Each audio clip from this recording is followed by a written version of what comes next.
എല്ലാവർക്കും നമസ്കാരം. ഇന്ന് നമുക്ക് ഡോമിനോസ് സ്റ്റൈലിലുള്ള ഒരു അടിപൊളി പിസ്സയുടെ റെസിപ്പി നോക്കാം. സാധാരണ നമ്മൾ പിസ്സ ഒക്കെ ചെയ്യുന്നതിനെക്കാട്ടിലും വ്യത്യസ്തമായിട്ടുള്ള ഒരു അടിപൊളി ഡോമിനോസ് സ്റ്റൈലിലുള്ള പിസ്സയാണ്.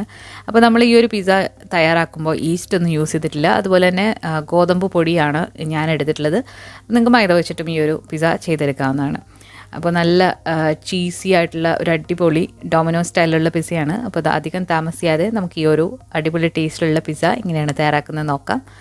അപ്പോൾ അതിന് മുൻപായിട്ട് നമ്മുടെ ചാനൽ ബിൻസിസ് കിച്ചൺ നിങ്ങൾ ഇതുവരെ സബ്സ്ക്രൈബ് ചെയ്തിട്ടില്ല എന്നുണ്ടെങ്കിൽ ഒന്ന് സബ്സ്ക്രൈബ് ചെയ്യുക. അതോടൊപ്പം തന്നെ ആ ബെല്ലൈക്കൺ കൂടി ഒന്ന് പ്രസ് ചെയ്യാം. അപ്പോൾ നമുക്ക് ഈ ഒരു പിസ്സ തയ്യാറാക്കി എടുക്കാൻ വേണ്ടിയിട്ട് ഞാനിവിടെ 2 കപ്പ് പൊടിയാണ് എടുത്തിട്ടുള്ളത്. ഗോതമ്പ് പൊടിയോ മൈദയോ നിങ്ങൾക്ക് എടുക്കാവുന്നതാണ്. ഇതിലേക്ക് 1 ടീസ്പൂൺ ഉപ്പ് ചേർത്ത് കൊടുക്കാം. ഇനി നമ്മൾ ഇതിലേക്ക് ഈസ്റ്റിന് പകരമായിട്ട് ചേർക്കുന്നത് ബേക്കിംഗ് പൗഡറാണ്. ഞാനിവിടെ 2 ടീസ്പൂൺ ബേക്കിംഗ് പൗഡറാണ് ഇതിലേക്ക് ചേർത്ത് കൊടുക്കുന്നത്. 1 കപ്പിന് 1 ടീസ്പൂൺ എന്നുള്ള അളവിലാണ് നമ്മൾ ഈ ഒരു ബേക്കിംഗ് പൗഡർ ചേർക്കേണ്ടത്. ഇനി ഇതിലേക്ക് 1 ടേബിൾ സ്പൂൺ പഞ്ചസാര ചേർത്ത് കൊടുക്കാം. 1 ടേബിൾ സ്പൂൺ എന്ന് പറയുന്നത് 3 ടീസ്പൂണാണ്. തരികളോട് കൂടിയിട്ടുള്ള പഞ്ചസാരയാണ് ചേർത്ത് കൊടുത്തത്.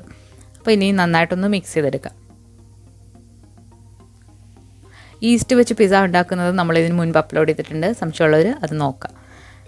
ഇനി ഈ ഒരു മാവിന് നല്ലൊരു ഫ്ലേവർ കിട്ടാൻ വേണ്ടി ഞാൻ കുറച്ച് ഒറിഗാനോ ചേർത്ത് കൊടുക്കുന്നുണ്ട്. ഇത് ഓപ്ഷണലാണ്, നല്ലൊരു ഫ്ലേവർ കിട്ടാൻ വേണ്ടിയിട്ടാണ്. ഇനി ഇതിലേക്ക് ഒരു 3 ടേബിൾ സ്പൂൺ തൈര് ചേർത്ത് കൊടുക്കുന്നുണ്ട്. പുളിയുള്ളതോ പുളിയില്ലാത്തതോ ആയിട്ടുള്ള തൈര് നിങ്ങൾക്ക് എടുക്കാവുന്നതാണ്. ഇനി ഇത് നന്നായിട്ട് കൈവച്ചിട്ടൊന്ന് മിക്സ് ചെയ്ത് കൊടുക്കാം. അപ്പോൾ നമ്മൾ കുറച്ച് വെള്ളം ഒഴിച്ചിട്ട് ഇത് നന്നായിട്ട് കുഴച്ചെടുത്തിട്ടുണ്ട്. ഇനി ഇതിലേക്ക് 1 ടേബിൾ സ്പൂൺ ഓയിൽ ചേർത്ത് കൊടുക്കാം. കുഴച്ചെടുക്കുമ്പോൾ ശ്രദ്ധിക്കേണ്ടത് നമ്മൾ ചപ്പാത്തി മാവിൻ്റെ പരുവത്തിലല്ല, കുറച്ചുകൂടെ ലൂസായിട്ടാണ് ഈ ഒരു പിസ്സയുടെ മാവ് കുഴച്ചെടുക്കേണ്ടത്. നിങ്ങൾക്ക് കാണാൻ കുറച്ച് ലൂസായിട്ടാണ് ഉള്ളത്. വെള്ളം നിങ്ങൾ എടുക്കുന്ന പൊടി അനുസരിച്ചിട്ട് കൂടി കുറഞ്ഞു ഇരിക്കും. 1 കപ്പിൽ കൂടുതൽ വെള്ളം എന്തായാലും വേണ്ടി വരും ഇത് നന്നായിട്ട് കുഴച്ച് കിട്ടാനായിട്ട്. അപ്പോൾ ഇതുപോലെ നല്ല ലൂസായിട്ട് മാവ് കുഴയ്ക്കുകയാണെങ്കിൽ ഈ ഒരു പിസ്സ തയ്യാറാക്കുമ്പോൾ നല്ല സോഫ്റ്റായിട്ട് ഈ ഒരു മാവ് വരും. അപ്പോൾ നമ്മൾ ഒന്ന് കുഴച്ചെടുത്തിട്ടുണ്ട്. ഇനി നമുക്കൊരു 1 മണിക്കൂറെങ്കിലും ഇതൊന്ന് മാറ്റി വെക്കണം. 30 മിനിറ്റെങ്കിലും അറ്റ്ലീസ്റ്റ് മാറ്റി വെക്കുക. ഇത് ഇൻസ്റ്റൻ്റ് ആയിട്ട് ഉണ്ടാക്കാൻ പറ്റുന്ന ഒരു അടിപൊളി പിസ്സയുടെ റെസിപ്പിയാണ്. ഈസ്റ്റൊക്കെ ആണെങ്കിൽ നമ്മൾ ഒരുപാട് സമയം എടുക്കും അത് പൊങ്ങിയൊക്കെ വരാനായിട്ട്. പക്ഷേ ഇത് ഭയങ്കര ഈസിയാണ്. അപ്പോൾ നമ്മളിത് 1 മണിക്കൂർ ഒന്ന് മാറ്റി വെക്കുന്നുണ്ട്. അപ്പോൾ നമ്മൾ കുറച്ച് നനഞ്ഞ തുണിയോ അല്ലാന്നുണ്ടെങ്കിൽ ഒരു പ്ലാസ്റ്റിക് റാപ്പോ വെച്ചിട്ട് കവർ ചെയ്തതിന് ശേഷം നമുക്കിത് മാറ്റി വെക്കാം. അപ്പോൾ ആ ഒരു സമയം കൊണ്ട് നമുക്ക് ഇതിലേക്ക് വേണ്ടിയിട്ടുള്ള മീറ്റ് ഫില്ലിങ് തയ്യാറാക്കാം. അപ്പോൾ ഞാനിവിടെ ഒരു ചേഞ്ചിന് വേണ്ടിയിട്ട് ബീഫാണ് എടുത്തിട്ടുള്ളത്. അപ്പോൾ അതെങ്ങനെയാണ് റെഡിയാക്കുന്നതെന്ന് നോക്കാം. അപ്പോൾ കുറച്ച് ഓയിലൊന്ന് ചൂടായി വന്നിട്ടുണ്ട്. അതിലേക്ക് 2-3 വെളുത്തുള്ളി ഒന്ന് മിൻസ് ചെയ്തതാണ്. മിൻസ് ചെയ്യാമെന്ന് വെച്ചാൽ പൊടിയായിട്ട് അരിയോ ചതയ്ക്കുകയോ ചെയ്യാം. അപ്പോൾ അതൊന്ന് ചെറുതായിട്ട് മൂത്ത് വന്നു കഴിഞ്ഞാൽ ഇതിലേക്ക് ഒരു ചെറിയ സവാള പൊടിയായിട്ട് അരിഞ്ഞത് കൂടി ഇട്ടിട്ട് ഒന്ന് വഴറ്റിയെടുക്കുക. ഇനി ഇതിലേക്ക് കുറച്ച് പാപ്രിക്ക ചേർത്ത് കൊടുക്കുന്നുണ്ട്. പാപ്രിക്ക എന്ന് പറഞ്ഞിട്ട് നമുക്ക് വാങ്ങാനായിട്ട് കിട്ടും. ഇത് സ്മോക്ക്ഡ് പാപ്രിക്കയാണ്, അതായത് നമ്മുടെ ചുവന്ന കളറിലുള്ള ക്യാപ്സിക്കം ഉണക്കി പൊടിച്ചതാണ്. ഇനി ഇതിലേക്ക് ഞാൻ ഒരു 150 ഗ്രാം മിൻസ്ഡ് ബീഫാണ് ചേർത്ത് കൊടുത്തിട്ടുള്ളത്. ബീഫോ ചിക്കനോ നിങ്ങൾക്ക് എടുക്കാവുന്നതാണ്. ഇനി വെജിറ്റേറിയൻസ് ആണെങ്കിൽ ഈ ഒരു സ്റ്റെപ്പ് നിങ്ങൾക്ക് സ്കിപ്പ് ചെയ്തിട്ട് പകരം പച്ചക്കറികൾ ചേർത്ത് കൊടുക്കാം. ഇനി ഇത് അടച്ചു വെച്ചിട്ട് നന്നായിട്ട് കുക്ക് ചെയ്തെടുക്കാം. ആവശ്യത്തിനുള്ള ഉപ്പും കുരുമുളക് പൊടിയും കൂടി അവസാനം ഇട്ട് കൊടുക്കാം. ഇതിൽ നമ്മൾ ഇഞ്ചി ചേർക്കില്ല കേട്ടോ, വെളുത്തുള്ളിയാണ് ചേർക്കുന്നത്. ഇപ്പോൾ നമ്മുടെ മാവ് റെസ്റ്റ് ചെയ്യാനായിട്ട് നമ്മൾ മാറ്റി വെച്ചിട്ടുണ്ടായിരുന്നു. ഇതിനെ നമ്മളിനി 1/4-1/4 ഭാഗമായിട്ട് ഒന്ന് ഡിവൈഡ് ചെയ്തെടുക്കാം. അതായത് ഒരു ചെറിയ ഉരുളയും മറ്റേത് കുറച്ചുകൂടെ ഒന്ന് വലിയ ഉരുളകളാക്കി മാറ്റിയെടുക്കാം.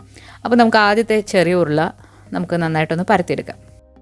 ഇവിടെ ഞാനൊരു ചീസ് ബേസ്ഡ് പിസ്സയാണ് ചെയ്യുന്നത്. എന്ന് വെച്ചാൽ ഈ ഒരു പിസ്സയ്ക്ക് 2 ലെയർ ഉണ്ടാകും, അതിൻ്റെ അകത്ത് ചീസായിരിക്കും.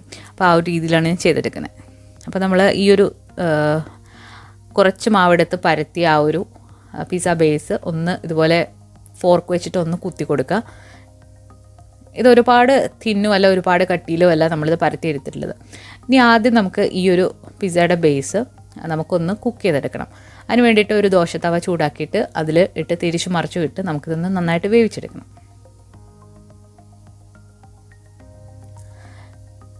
നിങ്ങൾക്ക് ഈ ഒരു സ്റ്റെപ്പ് ഒഴിവാക്കാമെന്നാണ്. നിങ്ങൾക്ക് സിംഗിളായിട്ടുള്ള പിസ്സയായിട്ടും തയ്യാറാക്കി എടുക്കാം, അത് നിങ്ങളുടെ ഇഷ്ടമാണ്. അപ്പോൾ 2 സൈഡും നന്നായിട്ട് ഇതൊന്ന് കുക്ക് ചെയ്തെടുക്കുക. കാരണം നമ്മൾ ഇനി ഇതിൻ്റെ ഉള്ളിൽ ചീസ് സ്റ്റഫ് ചെയ്യും. അപ്പോൾ അതെങ്ങനെയാണ് ഞാൻ കാണിച്ചു തരാം. ഇനി നമ്മൾ നേരത്തെ മാറ്റി വെച്ച ആ ഒരു 1/4 ഭാഗം മാവ് നമ്മളൊരു ബേക്കിംഗ് ട്രേയിൽ ഒരു പേപ്പർ വിരിച്ചിട്ട് അതിൽ കൈ വെച്ചിട്ടൊന്ന് പരത്തി കൊടുക്കുക. ഇനി നിങ്ങൾക്കിത് പാനിലും ചെയ്തെടുക്കാവുന്നതാണ്. അപ്പോൾ കൈ വെച്ചിട്ട് ഇത് നന്നായിട്ടൊന്ന് പരത്തി ഒന്ന് വലുതാക്കുക. ഈ ഒരു മാവ് 1 മണിക്കൂർ കഴിയുമ്പോഴത്തേക്ക് നല്ല സോഫ്റ്റായിട്ട് നമുക്ക് നന്നായിട്ട് ഇത് പരത്തിയെടുക്കാൻ പറ്റുന്ന പരുവത്തിൽ വരും. അതിലും നമ്മളൊരു ഫോർക്ക് വെച്ചിട്ട് ഇതുപോലെ ഒന്ന് കുത്തി കൊടുക്കുന്നത് നല്ലതാണ്. ഇത് പൊങ്ങി വരാതിരിക്കാൻ വേണ്ടിയിട്ടാണ് ഒരുപാട്. ഇനി നമ്മൾ ഇതൊരു ചീസ് ബേഴ്സ്റ്റ് പിസ്സയാണ്. അപ്പോൾ നമ്മൾ ഇതിനകത്ത് ചീസ് സ്ലൈസ് വെച്ച് കൊടുക്കുന്നുണ്ട്. അപ്പോൾ ഇതുപോലെ സ്ലൈസുകൾ വാങ്ങാനായിട്ട് കിട്ടും. അല്ലാന്നുണ്ടെങ്കിൽ നിങ്ങൾക്ക് മോസറല്ല ചീസ് ഗ്രേറ്റ് ചെയ്തതും ഇങ്ങനെ ഒന്ന് നിരത്തി കൊടുക്കാവുന്നതാണ്. അപ്പോൾ ഞാൻ ഈ ഒരു സ്ലൈസാണ് ഇതിൻ്റെ ഉള്ളിൽ വെക്കുന്നത്. അപ്പോൾ ചീസ് ഇതുപോലെ ഒന്ന് നിരത്തി കൊടുത്തു കഴിഞ്ഞാൽ നമ്മൾ നേരത്തെ ആ ഒരു തവയിൽ തയ്യാറാക്കി വെച്ചിരിക്കുന്ന ആ ഒരു പിസ്സയുടെ ബേസ് ഇതിന് മുകളിലായിട്ട് വെച്ച് കൊടുക്കണം. അതിന് മുൻപായിട്ട് ഇതിൻ്റെ സൈഡൊക്കെ ഒന്ന് ഇതുപോലെ ഒന്ന് ഉള്ളിലേക്കൊന്ന് കവർ ചെയ്ത് വെക്കുക. ഇനി നമ്മൾ ആ ഒരു നേരത്തെ പാനിൽ തയ്യാറാക്കി വെച്ചിരിക്കുന്ന ആ ഒരു പിസ്സ ബേസ് ഇതിന് മുകളിലായിട്ട് വെക്കുക. അതിന് മുകളിലായിട്ട് പിസ്സ സോസ് ഒന്ന് സ്പ്രെഡ് ചെയ്ത് കൊടുക്കുക. പിസ്സ സോസോ ടൊമാറ്റോ കെച്ചപ്പോ നിങ്ങൾക്ക് എടുക്കാവുന്നതാണ്. പിസ്സ സോസ് തയ്യാറാക്കുന്ന വിധം ഒരുപാട് പിസ്സ വീഡിയോയിൽ ഞാൻ അപ്ലോഡ് ചെയ്തിട്ടുണ്ട്. അപ്പോൾ അതേ രീതിയിൽ ചെയ്ത് നോക്കിയാൽ മതി.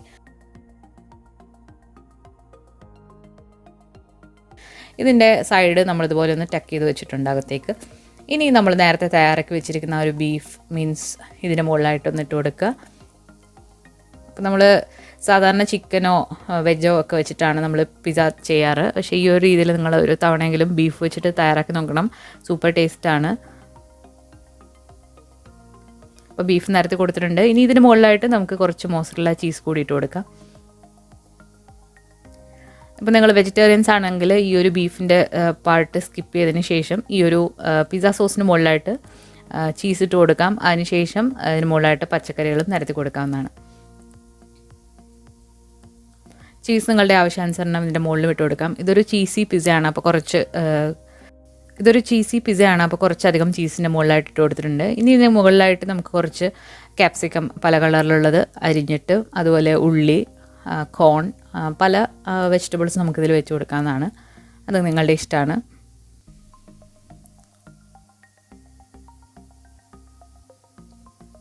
ഇനി ഇതിന് മുകളിലായിട്ട് കുറച്ച് ഒറിഗാനോ ഒന്ന് സ്പ്രെഡ് ചെയ്ത് കൊടുക്കുക. ഇത് ശരിക്കും ഒരു ഇറ്റാലിയൻ പിസ്സയുടെ ആ ഒരു ടേസ്റ്റിലാണ് നമ്മൾ ചെയ്തിട്ടുള്ളത്.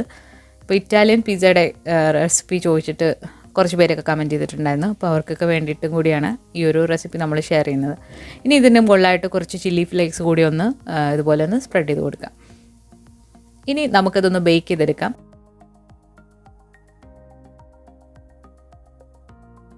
ബേക്ക് ചെയ്യാൻ വേണ്ടിയിട്ട് ഞാനിവിടെ 200 ഡിഗ്രിയിൽ ഓവൻ പ്രീഹീറ്റ് ചെയ്യാനായിട്ട് വെച്ചിട്ടുണ്ട്. അപ്പോൾ ഏറ്റവും മുകളിലത്തെ തട്ടിൽ വെച്ചിട്ട് നമുക്കിതൊരു 20 മുതൽ 25 മിനിറ്റ് വരെ ഒന്ന് ബേക്ക് ചെയ്ത് എടുക്കാം. ഇത് നല്ലതായിട്ട് ഫ്ലഫി ആയിട്ട് പൊങ്ങി വരും. ഈസ്റ്റിനെക്കാട്ടിലും നല്ലതായിട്ട് ഈ ഒരു പിസ്സ നന്നായിട്ട് പൊങ്ങി വരും. നല്ല സോഫ്റ്റുമാണ്. അപ്പോൾ ഒരു 20-25 മിനിറ്റ് ഒക്കെ കഴിഞ്ഞിട്ടുണ്ട്. നമ്മുടെ പിസ്സ ഇവിടെ നന്നായിട്ട് ബേക്കായി വന്നിട്ടുണ്ട്. ഇത് ഞാൻ OTG ഓവനിലാണ് ഈ ഒരു ടെമ്പറേച്ചറിൻ്റെ സെറ്റിംഗ് പറഞ്ഞത്. നിങ്ങളുടെ ഓവൻ്റെ സെറ്റിങ്ങും അതുപോലെ ടെമ്പറേച്ചറൊക്കെ അനുസരിച്ചിട്ട് ഇത് വേരി ചെയ്യാം. അപ്പോൾ നിങ്ങൾ നോക്കിയിട്ട് ചെയ്യുക. കൺവെക്ഷൻ ഓവൻ ആണെങ്കിൽ കുറച്ചുകൂടെ കൂടുതൽ സമയം എടുക്കും എന്നാണ് തോന്നുന്നത്. ഇപ്പോൾ നന്നായിട്ട് ഈ ഒരു ചീസൊക്കെ നന്നായിട്ട് മെൽറ്റായിട്ട് വന്നിട്ടുണ്ട് ഈ ഒരു പിസ്സയിൽ. അപ്പോൾ നല്ല ടേസ്റ്റി ആയിട്ടുള്ള ഒരു അടിപൊളി ഡോമിനോസ് സ്റ്റൈലിലുള്ള പിസ്സയാണ്. അപ്പോൾ ഈ ഒരു പിസ്സ നിങ്ങൾ കഴിക്കുകയാണെങ്കിൽ തീർച്ചയായിട്ടും ഡോമിനോസ് സ്റ്റൈൽ പിസ്സ നിങ്ങൾ ഒരിക്കലും വാങ്ങില്ല. അത്രയ്ക്ക് ടേസ്റ്റി ആയിട്ടുള്ളൊരു പിസ്സയാണ്. അപ്പോൾ എല്ലാവരും ട്രൈ ചെയ്ത് നോക്കുക. ട്രൈ ചെയ്തതിന് ശേഷം നിങ്ങളുടെ ഫീഡ്ബാക്ക്സ് അറിയിക്കുക. പുതിയൊരു റെസിപ്പി വീഡിയോ ആയിട്ട് നമുക്ക് വീണ്ടും കാണാം. താങ്ക്